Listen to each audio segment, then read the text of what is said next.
融合天地係接納差異、彼此尊重、欣賞嘅天地，係讓融合生分享信息嘅平台。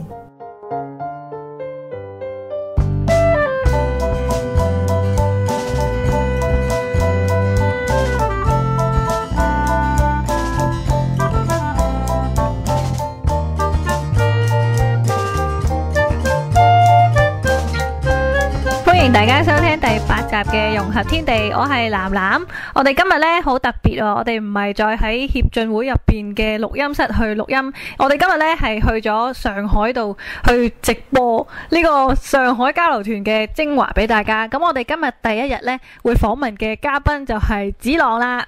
係，大家好。我哋今日咧就係我哋交流團嘅第一日啦，我哋成個行程呢係總共有5日嘅，咁而喺頭嘅3日入邊呢，我哋就會探訪5個唔同嘅機構嘅。咁我哋今日第一日探訪係咩機構啊？第一日探訪嘅機構係上海市盲童學校。子朗，不如你同大家分享下今日我哋喺呢個上海市盲童學校入邊有啲咩嘅活動舉行過啊？我哋呢一去到呢，雖然係落緊雨嘅，但係呢，我哋仲好雀躍咁樣想去參觀一下呢間上海市嘅盲童學校啦。我哋一入到去，見到呢係有張床啦，即係喺宿舍佢哋依家係有提供埋宿舍俾佢哋瞓啦。呢一張床呢係鐵做嘅，咁呢，上面有啲床褥啦，基本嘢啦，係啦。咁跟住呢，我哋就入咗去睇呢間學校嘅一段片啦。而呢間學校呢，好有歷史悠久噶啦，已經今年呢係創校呢就100周年噶啦，已經。咁呢，佢呢段片呢係講佢過往係幾多年成立啦，呢間學校嘅歷史啦，過往有咩校長喺度做過啦，同埋佢哋啲同學喺呢個學校入邊有咩活動係做啦，咁啦，係啦。跟住仲可以咧去參觀佢哋嗰個標本室咯，係咪啊？係啊，佢標本室入邊有好多嘢噶，有啲甲蟲啊、羊啊、雞啊。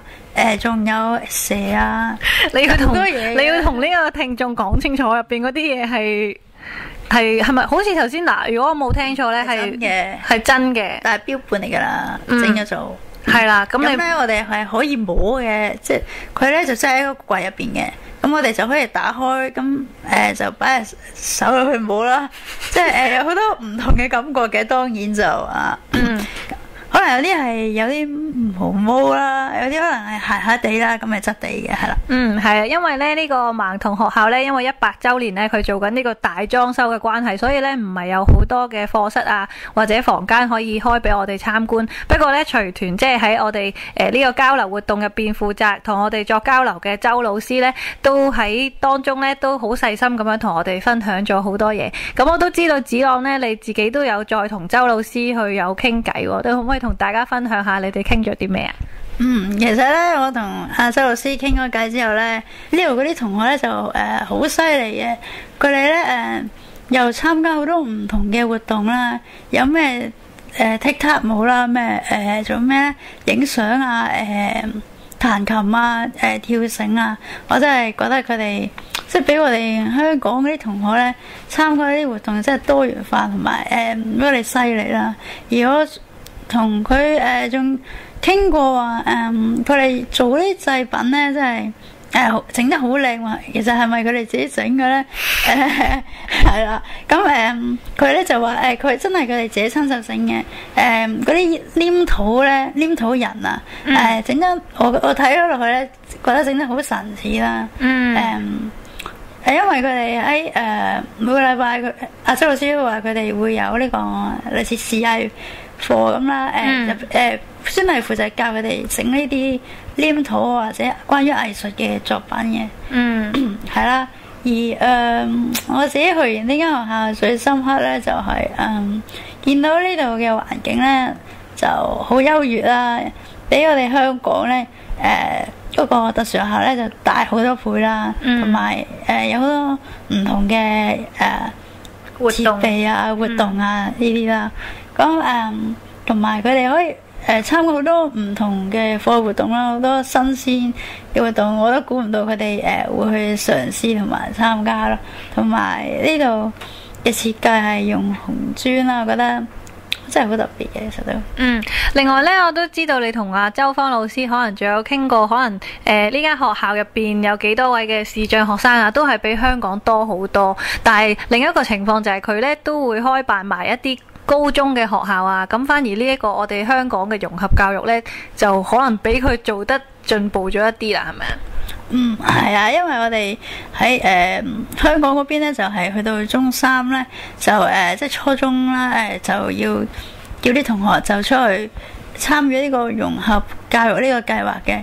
咁即係出去一啲主流嘅學校裏邊，繼續去升讀高中啦，同埋考呢個文憑試咁嘅。而呢度咧就係呢間學校就銜接晒小學啦、中學啦，即係初中同高中，甚至乎去到高考都係一條龍咁樣嘅。咁你會唔會有其他嘅嘢再同我哋嘅聽眾分享啊？冇啦。好啦，我哋今日嘅精華就錄到咁多，我哋聽日繼續啦。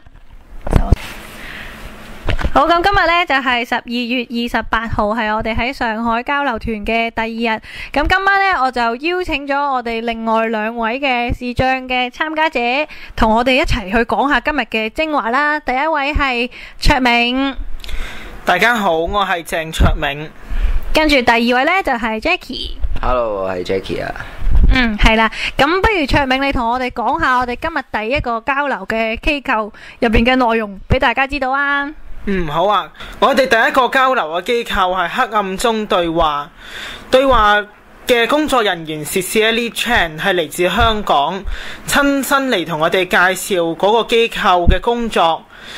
最令我深刻嘅就係佢介紹嗰個機構嘅目標同埋成果。黑暗中對話未來會興建體驗館同埋擴建中心。成果方面，佢分享到好多參加過該機構工作坊嘅人士，日後見到視障人士嘅時候都會加以耐性，唔會好似以前咁樣見到視障人士攔路就會好冇耐性、好不耐煩嘅態度。呢2點就係我喺第一個交流項目裏邊最深刻嘅。同埋呢，CC 呢一 Chan 呢都同我哋分享咗佢作為一個香港人嚟到上海呢，喺文化上面或者生活上面呢，都會有其他嘅一啲嘅分享，你都可以同大家分享下。CC 呢 Chan 同我哋分享咗佢喺上海嘅一啲生活點滴。佢話到佢初初嚟到上海嘅時候呢，就好唔適應，因為天氣好凍，但係一段日子之後佢就適應咗呢個問題啦。除咗天氣好凍令佢好唔適應之外，呢度嘅交通環境亦都同香港有好大嘅差異。因為香港嘅駕駛人士會遵守紅綠燈嘅規定，而上海嘅駕駛人士嘅自律方面可能就會較遜色，佢哋未必會遵守交通燈。咁於是乎佢每一次過馬路嘅時候都會覺得好困難。呢個呢，就係佢喺上海生活嘅點滴。不過佢都同我哋分享咗，因為佢喺呢個地方生活耐咗呢，佢嘅鄰居啊都會即係知道佢係一位視障人士，所以佢喺朝早過馬路返工嘅時候呢，都會有其他身邊嘅鄰居會帶佢，所以佢都覺得呢度都幾有人情味啦，係咪啊？係啊。咁我哋晏晝呢，就喺同一個地方同呢個上海市社會創新孵化園嘅陸陽小姐啦，就做咗交流。咁佢同我哋一路介紹咗呢個孵化園呢，係一個幫助一啲公益機構去用創新嘅方法去發展，即係令到佢哋更加佢哋業務更加做得更加好嘅機構嚟嘅。咁佢陸陽小姐咧就帶我哋行咗唔同機構啦，例如我哋嘅一個叫做糧食小廚嘅餐廳。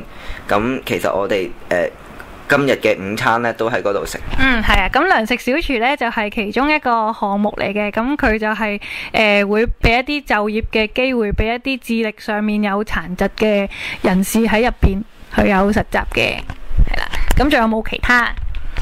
仲有一個叫做自耕農嘅機構，佢係一個叫做綠色嘅機構啦，佢就會幫諗一啲問題，例如如果啲小朋友出世之後一路喺度飲啲有3聚氰胺嘅奶粉，咁之後會發生啲咩事呢？咁亦都會嘗試去解決呢啲問題。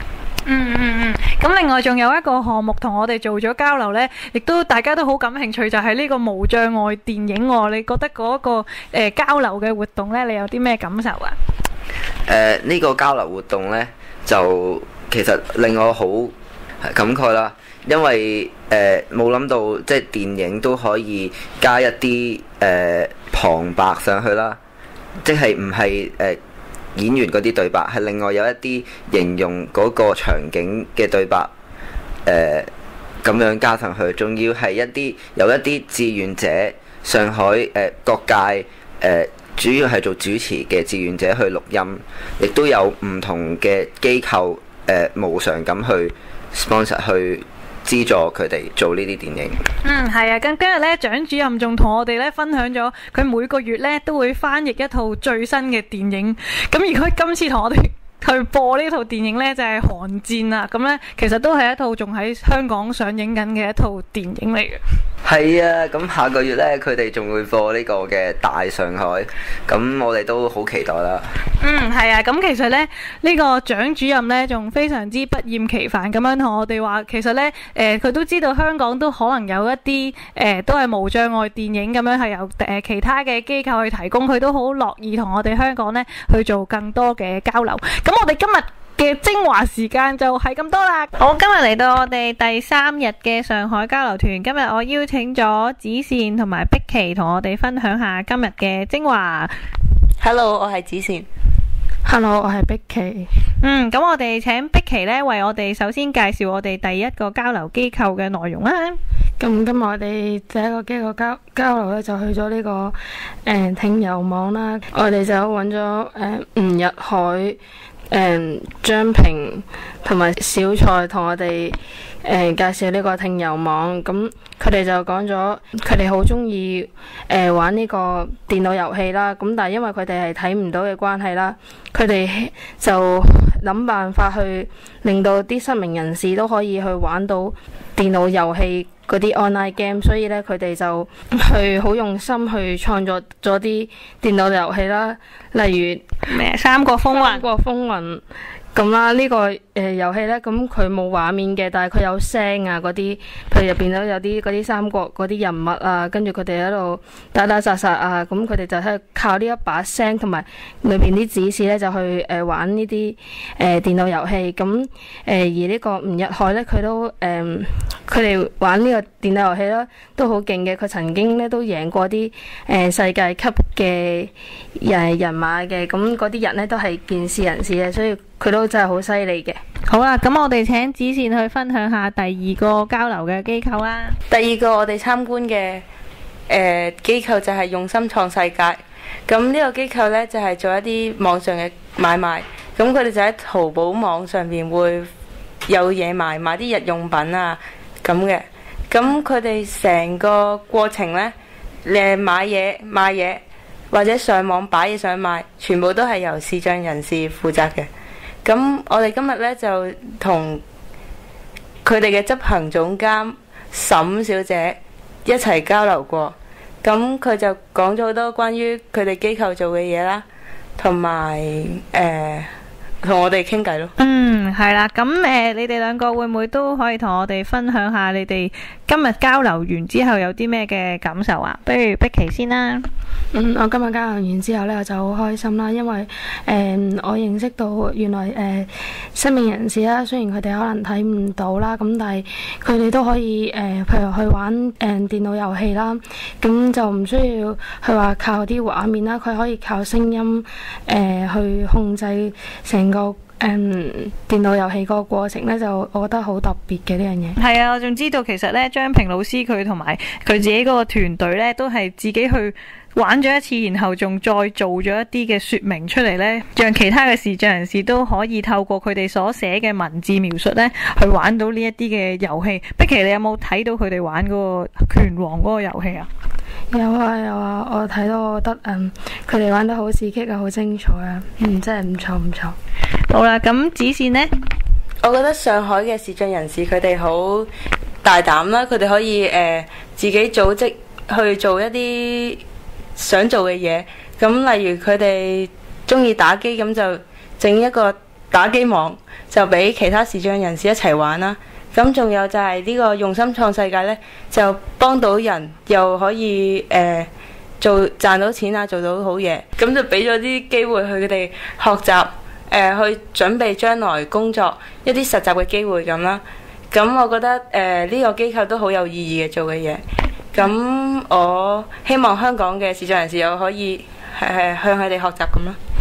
係啦，咁除咗呢兩個交流嘅機構之外呢，今日仲安排咗一班喺香港大學讀書，但係去咗上海實習嘅一班中醫嘅學生。咁我都知道碧琪同埋子善呢，同你哋嗰組嘅呢一位義工朋友呢，都相處得好開心。你哋會唔會有啲咩嘅嘢想同我哋分享啊？咁我哋嗰組，我哋相處嗰個中醫嘅朋友就叫 Patrick 啦。咁佢呢喺上海嗰度而家就實習，有1年嘅實習機會啦。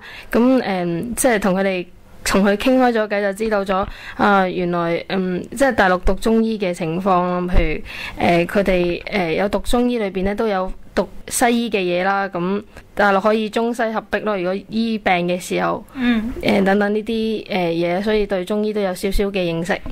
咁子善呢？我哋除咗傾中醫嘅嘢之外呢，仲有傾下平時喺上海嘅生活啊，佢哋點樣係咯，有乜好地方去啊？咁平時做咩啊？咁仲有佢今晚呢 Patrick 呢就介紹咗一間好好食嘅餐廳俾我哋去食晚餐啦。嗰間餐廳就好多特色嘅小菜啦，咁。係啦，咁我哋今日嘅精華又係咁多啦。咁我哋之後呢，再喺融合天地同大家分享更加多啦。拜拜。